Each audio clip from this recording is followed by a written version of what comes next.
topics. I always come prepared with some topics, like fashion sense. No, I'm kidding. I'm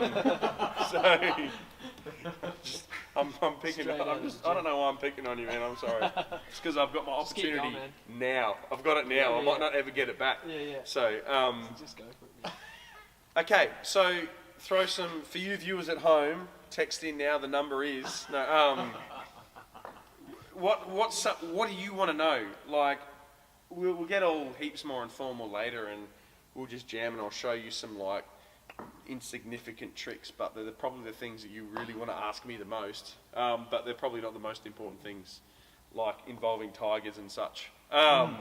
We'll get there. That's really why I only brought me in. So, learn to stroke a tiger. Exactly. Yeah.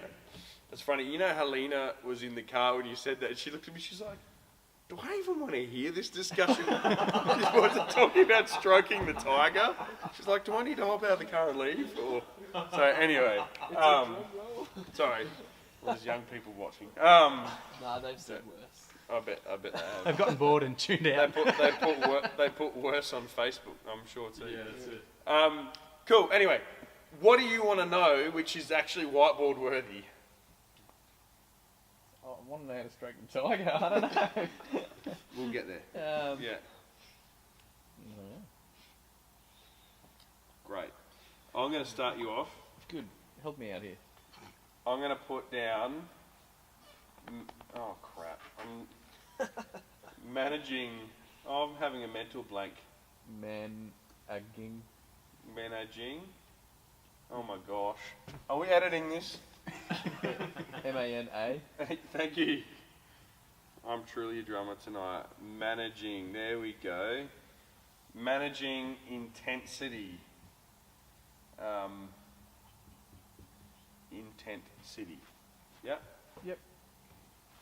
What else? Blake, what would you like as one of the pastors and someone who's incredibly musical, I'm sure? Totally incredibly musical. So much so I coined things stroking the tiger. Yes.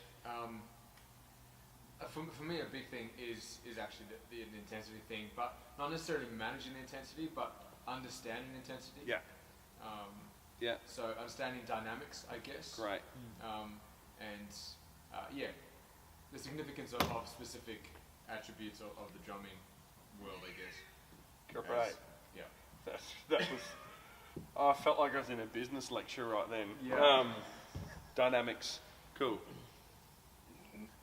Anything else? Temp worker over here on the drums. How do you deal with criticism being a drummer? Oh! I never did well. That's why you're a youth master now.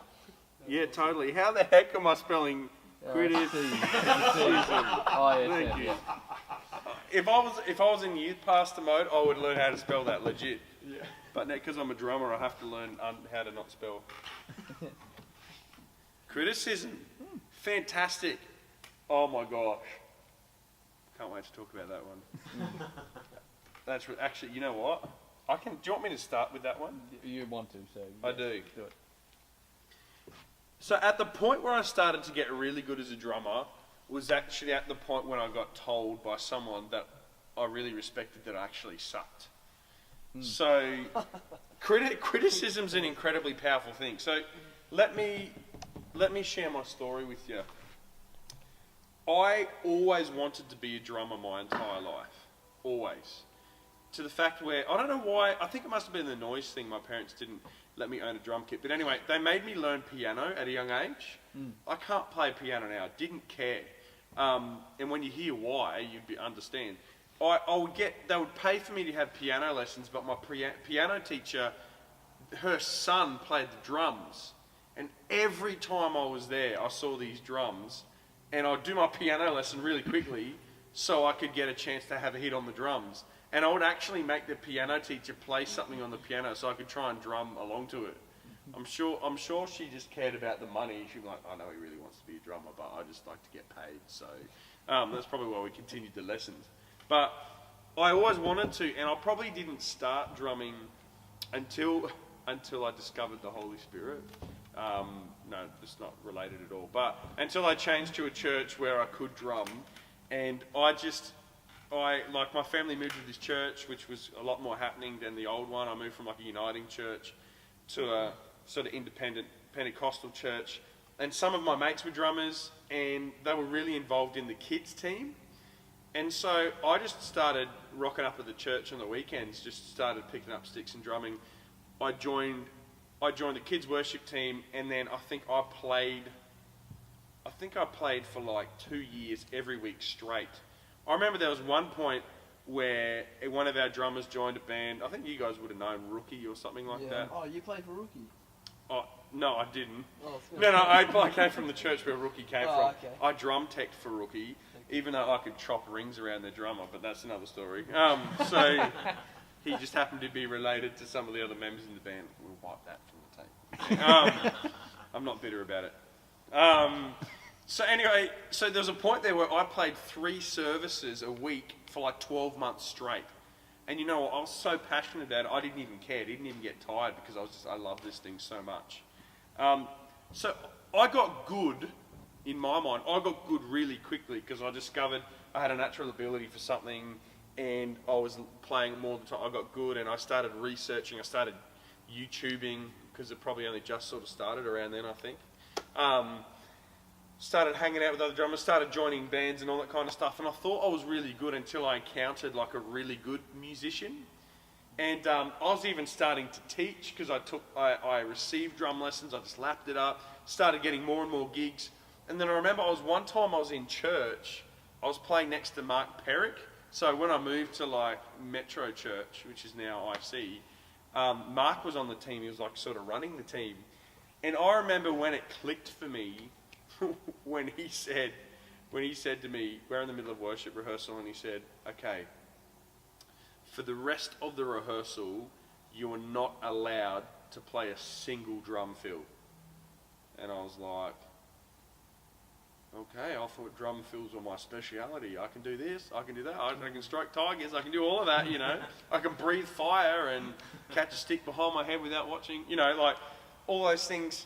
And we actually went out to dinner afterwards as a group and all that kind of stuff. And Mark was really starting to get to the top of his game. He was getting some big gigs, touring with all kinds of crazy bass clinicians and all that kind of stuff.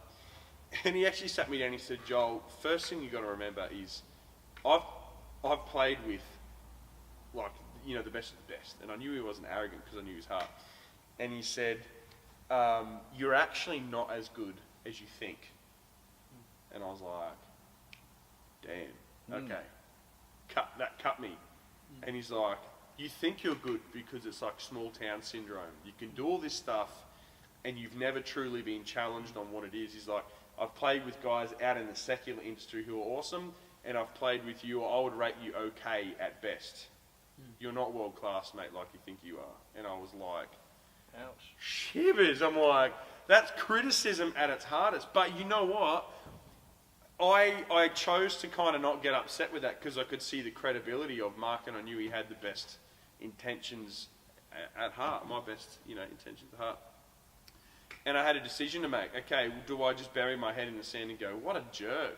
You're just up yourself because you think you're this awesome bass player, and you actually are, but like I'm really offended at you, so I'm not going to listen to you. Or what do? Do I let the burn hit me, and I go, okay, well, how am I going to change this?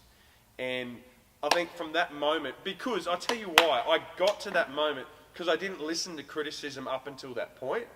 I'm sure there were people going, Joel, stop playing so much, stop overplaying, stop trying to fit it, stop asking me how I thought you went, all that kind of stuff. I'm sure there's heaps of criticism that I brushed off and didn't even care, and I'm like, you're not even a musician. Why do you even care about how loud I play or all this kind of stuff? There will come a point where it's going to hurt really bad, and so every piece of criticism needs to be taken as a growth point. And so it's like anything in life. I think that's probably why God's making me get married to the most straightest shooting woman in the world, who claims to be Danish, but I have a feeling she's actually German. You know, because when I do a poor performance behind the pulpit, she ain't gonna like blow wind up my skirt. She's gonna go, geez, you need to shut up sometime. You know, like criticism actually can mould you. So the only thing I have to say about criticism is you got to use criticism as fuel to become better. And if you can't handle criticism, well, the sooner you learn how to do it, the less painful life is going to be eventually when someone actually is going to smash you. So, is that the angle you're sort of talking from? Sure. Also, you get people from the crowd that will car park smash you as well. Car park smash. They've never played an instrument in their life. Yeah, you know, Yeah. they'll come at you and playing too loud and call you a ballistic drummer. What's that? A ballistic drummer. That cut me up. Yeah, someone called them. What does that mean? That's exactly what I was Ballistic. thinking. Like loud. You're psycho. Yeah, I don't know. I don't know how to take that. I'm going. Was that a compliment or was that you picking on me? I'm not sure. I didn't even know who they were. Did you go and pray about it? No. Okay, there you go. Maybe had a little cry. So not spiritual. No, yeah, well, here's the thing. I think all criticism's worthy of being listened to, but it just depends on how much weight you give it. Yeah. I'm in two minds about that because, like, an uneducated opinion is good to a point, and what I mean by that is the people out here matter. Unfortunately, their opinion matters. If they think it's too loud, well, the reality for them is it was too loud. Now, if they're an absolute pork chop, I'd maybe take it with like a grain of salt. But now that I have to sit on the front row and don't, for the general populace, I don't really give that much of a rat's about drums. You know, I used to be one of these guys. I used to just sit there and just watch the drums and be like, oh, yeah, I'm meant to be worshipping. Oh, he messed that up. Oh, that was awesome. I'm going to learn how to do that. You know, that used to be me, but now that I'm now that I'm a non-drumming Christian per se, like I don't want to keep labelling myself as a pastor because that's just that's part and parcel of what I do. But now that I'm the general populace out there, I start to notice things when it's too loud because my ears start hurting, and I'm like, I'm not just being old-fashioned about it. This is a physiological thing which is happening to me to distract me. You know, if the drummer's going way over the top, playing way too much, I don't have an opinion because I think I know how to do it better. You know, well, sometimes I may not. We have some great drummers and some not good drummers, but the truth still remains is that I'm finding it hard to engage in worship because someone's getting their drumming rocks off. You know what I mean? So their opinion matters to a point. You know, if it's a stylistic thing, then it's like, man, you're like 60. Like, you listen to the Beach Boys. You don't listen to what I listen to. But, what? You like the Beach Boys? They rule, yeah. I like the Beach Boys too. Do you? Totally, they're awesome. You don't like the Beach Boys? You should listen to the Beach Let's Boys. call it a night, eh? Macca's? Blood? No, so, yeah. Great. Okay, Justin Bieber. All right. Right, cool. So a 12-year-old rocks up and goes, oh my gosh, Justin Bieber's drum solo on YouTube was way better than that. He'd be like, I don't care, eh? You know, like, a statement like that is criticism. You just go, cool. Yeah, fantastic. But there's legitimate criticism. So things like, when someone encourages you and goes, hey, I really appreciate worship this morning, and you look at them and they're totally not from your walk of life, you don't connect with them at all, and they're not musical whatsoever, that criticism matters because we're serving the church by empowering them to get into worship. You've got to weigh it up. You know what I mean? There's gold in it all, but there's some rubbish. But remember, unfortunately, to a point, that their opinion does matter. So, does that answer your question? Criticism. That's a good one. All right. Anything else? Do you guys play with click traps? Nah. Oh, actually, we started doing it at youth. We don't do it here though. Yeah, I'm not good enough. Like I'm pretty good in my small town, but I can't actually play the click track. You're pretty good in what, sorry? in my small town. Yeah. Great. Well then, tonight is for you. Okay, tempo's a good one. It's on the cards Yeah. for not too Oh, that- far in the future. Just got to practice. That's fine. Yeah. What's Blake doing out here? For you viewers at home, he's just emerged from the corner with a conga. They're just talking about click tracks, Blake.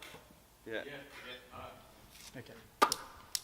Now we will actually get to some practical stuff. We actually, when I was at like Life Church last week, this is actually what we did the whole time, but it was really good for the peeps. So, but well, it's I don't want your poisoners, mate. great, both. Brilliant. That's so good. This lubricates, that energizes. Yeah. Is there garlic in that fridge? No, on my mouth. I had garlic over. Cool. You can taste it. Intimacy. This is really important, and we'll do something practical on this. But this used to irritate me. Click tracks used to terrify me. I think because I saw a metronome or a click track as like this nanny, like that would be in your ear, nagging at you and would like smack you on the wrist, like if you played out of time, and it was something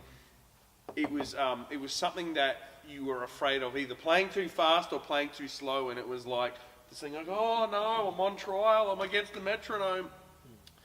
I actually love playing with the metronome now, and that sounds like a really whack thing, because you'd be like, why would you want to be constrained to a tempo when you could just play free? I want to play free. Playing with a metronome is one of the most freeing things you can do, because when you get to the point where you should be with a metronome, it actually frees you up to not think, and it transitions for you to feel. Because if you practice enough with the metronome, it transitions from being a thing in your ear which you've got to keep up to. It transitions from that into an internal pulse.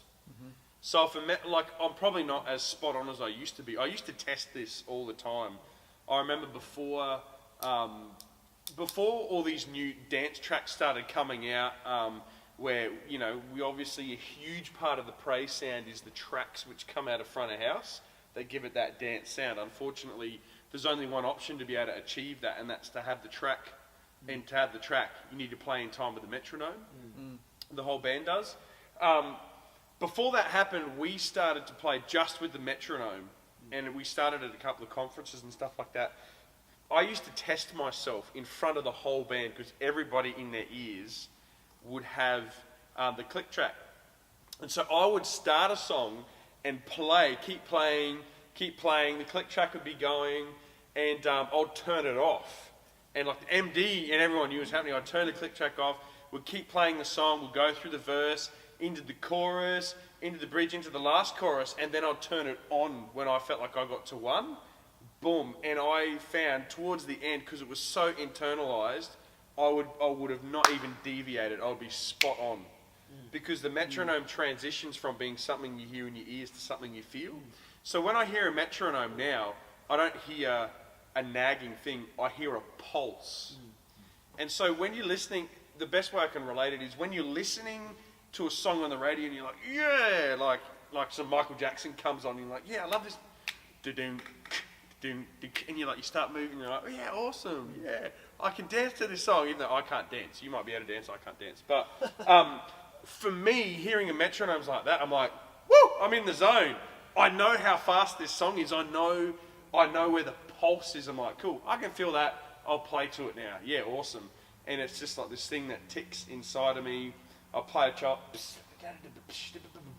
It's like the whole time, it's like the internal metronome's just tapping away, and you feel the song. You only get that by repetition. And I'm telling you, you need to spend hours sitting at home on your practice pad, just letting it internalize. In fact, I want to try and put myself to the test. Ooh, I got some messages from my lady. Tiger. My tiger. No. You're German. Okay, so this is a real risk because I'm doing it on camera. And this could go horribly bad. This could go really bad. I've got a metronome on here. So that would be about 80. So 120 would be about here, I think. About there. Okay. I'm nervous. This could show how out of practice I am. So I'm thinking 120 is like this. That was close. A bit slow. I was probably a little bit slower, but I can at least gauge it. Now, I haven't played with the metronome for probably about a year and a half, but it's still in here. Yeah. So, there you go. Took a risk. It's probably a little bit slow, but...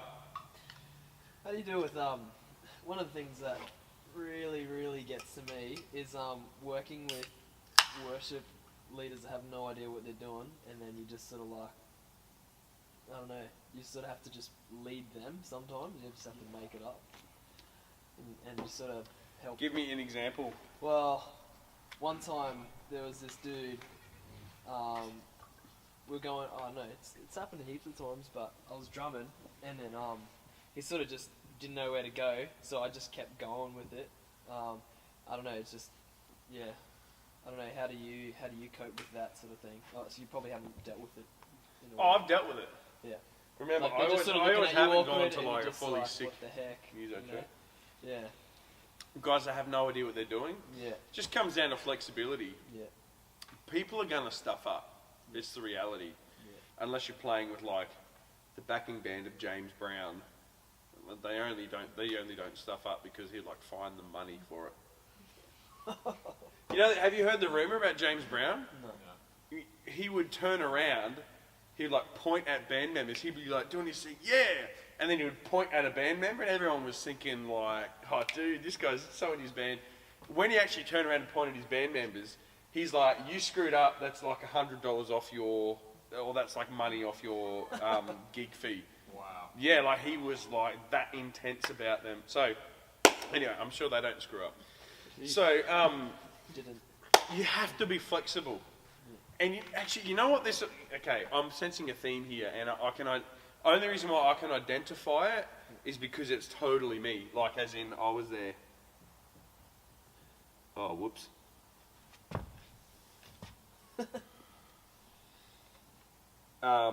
Humility. I cared so much about how good a job I did on the drums because I actually wanted people to recognise me as a great drummer. If I was completely honest, that's what it was. I used to get mad at other band members when they stuffed up because it made me look bad. That's a really honest confession. Because I wanted to be the guy that was like, oh man, because I got good at drums so early and so easily, because the natural ability, I was used to hearing those kind of praises, like, Joel, you're such a good drummer, man, you're an awesome drummer. You know, I love it when you play drums, or you'd have people in the crowd going, man, I love your double kicking, and I'm like, then you have no idea about how double kicking works, because I'm actually not that good at it.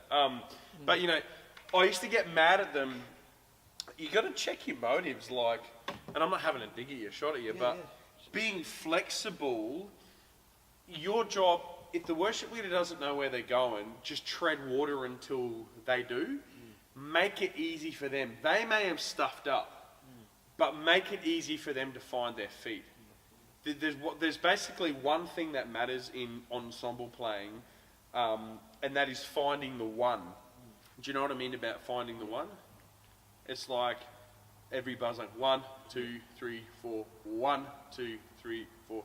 You could, I mean, it would be stupid, but you could play the longest drum fill in the history of man, and it would be like crazy, but you'd be a hero if you landed it back on 1, 2, 3, 4. You could do anything you want, as long as you get back on 1. And so, as long as your whole band knows where 1 is, they could get out of time. They could be like half the band is going to the chorus and someone else is going to the bridge. But as long as the drummer's there, kind of treading water, like playing, trying to find a pattern, going, okay, is more people playing the chorus? More people playing the bridge? What's the worship leader singing? I'm going to find it. Bang, okay, I'm on 1. I've made the decision. This is where we are. You've got to find where... I didn't even write it down. So I'm going to point to it. You've got to find where 11 is. You've got to find where 1 is. This is going to confuse you, but the greatest responsibility we have as drummers in our setting, because we're not jazz musicians playing free jazz, 1 is the priority, and we deliver 2 and 4. Do you know what I mean by 2 and 4? No? I'm talking in code. It's where people clap. 1, 2, 3, 4, 1. That's where your snare's going to fall. Unless you're playing like a halftime song. Ka, ka, ka, boom, ka. If you're like playing, boom, ka, ka, ka, ka, ka, ka, you know what I mean? People are going to be like... It's like, that's... What I'm talking about, this is a general rule. I'm talking about basic praise songs, but as long as the band knows where 1 is and they know where 2 and 4 is, mate, you're killing it. Yeah. You're a great drummer. Anything else outside of those responsibilities is where nuances come in. So, is that cool? Mm-hmm. But humility, like be flexible. I used to get so mad. Oh, such a bad Christian. I used to get so mad at some of the other musos. Like Matt Jutson, right? He's actually our senior pastor's PA. I would even say this if he was sitting right here. We were on stage at Hillsong, right? Like doing IC conference. And there's these awesome worship times. I've got click in my ear and he's having like a worship time, and you know how you have those low moments where the keys are sort of stuffing around and creating atmosphere. You've got pads and then keys and then pads and you've got that all going on. He'd have like a Richard Clayderman moment. He'd be going, dang, dang, dang, dang, dang, dang, dang. And he would just get so far out of time, and I'm there going, ding, ding, ding. I'm like, Matt, get over here. Matt, you're playing out of time. Like, it's like, I'm trying to prop up the whole band. I used to just get furious at him until I had a revelation. I was like, the reason why you're mad is because he didn't fit in with your plan and you looked horrible. Because you're there, ding, ding, ding, ding, like, yeah, I'm in control. I know I'm playing in time. Everyone's playing in time. Keyboard's not playing in time. Oh no, I'm looking really bad. Oh no, I look out of time. Great, I'm freaking out. I look like a really bad drummer, you know. Until I just stopped caring. And I'm like, okay, I'll just cut the click. He can play what he wants, but when we need to come back in, I'm going to give him a really loud because I don't care about. I got to the point where I don't care about looking good. It's just got to be an awesome worship moment out there for them. Yeah. So flexibility through humility. Awesome, man. It might be a train wreck, but you know what? Just hang in there, be flexible, and if you stuff it up, don't get too mad. Do you get mad? Do you guys get mad? In all honesty, it's never really ever band members. I think like it's usually leaders, just the worship leader. I'm just like, if they don't know where they're going, I just go, this is frustrating as heck. You know? Yeah. But it's not like you can sort that out though. Because in some cases they're not a musician. They're not. They don't play. They don't have a guitar in their hand. Yeah. So they're relying on. Yeah. Well, everything else to support them. I'm just like, just tell me what to do. The sobering reality is you just have to keep supporting him. What's the alternative? Yeah. Push him off the stage. Yeah. You know, take your earphones out, drumsticks down, mid worship. Get off! Have a punch up in the car park. I don't know. Unfortunately, your senior pastor's like, cool. That worship leader can sing on Sunday. They can lead worship. Oh my gosh, I don't like that worship leader. Well, if it's good enough for your senior pastor, then it's good enough for you. Yeah, that's awesome. So, I'm preaching to myself here, by the way, if I ever get back.